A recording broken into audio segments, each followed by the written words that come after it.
Willow Hart arrived in the dusty little town of Briar Ridge with nothing but a worn suitcase, a scar across her past she never spoke about, and a hope, fragile, trembling, to start over. But the moment she stepped into the local diner, conversation stopped, forks paused midair, and eyes narrowed with the kind of suspicion that could bruise a person's spirit. The town ran on gossip, and all it took was one whisper, "She's trouble," for everyone to turn against her, avoiding her on the street, refusing to sell her supplies, and spreading stories of crimes she never committed.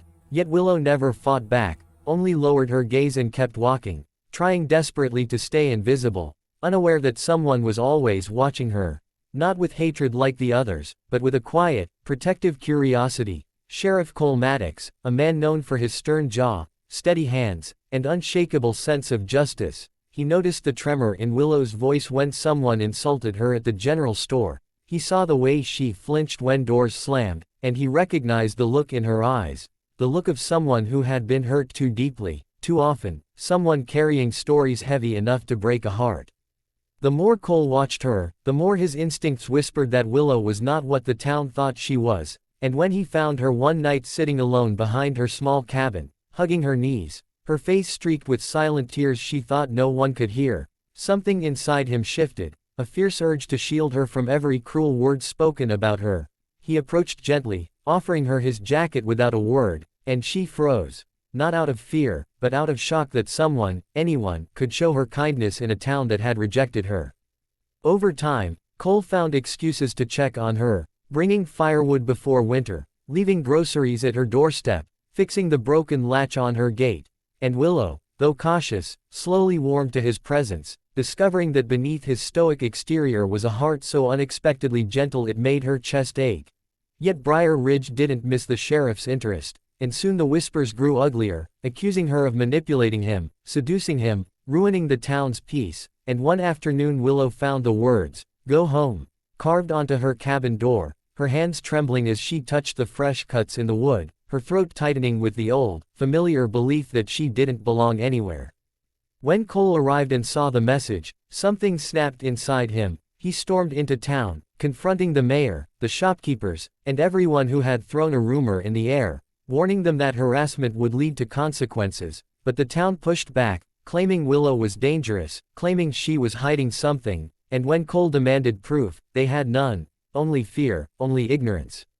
That night, Willow confessed the truth to Cole. She had run from a violent ex-fiancé in another state, a man who kept finding her no matter where she went, forcing her to flee again and again. And when she arrived in Briar Ridge, she hoped it would finally be a place where she could breathe. But instead, the town's coldness only reminded her of every place she had failed to stay long enough to call home.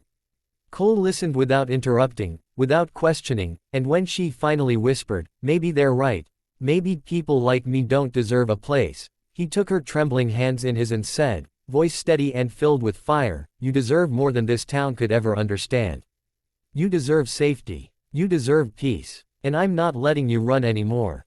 The next day, Willow found Cole standing beside her in the middle of town square, his badge shining in the morning sun as he announced publicly that Willow was under his protection, that anyone who targeted her would answer to him directly, and the stunned silence around them was almost deafening. The people glared, muttered, shook their heads, but none dared challenge him, except Mrs.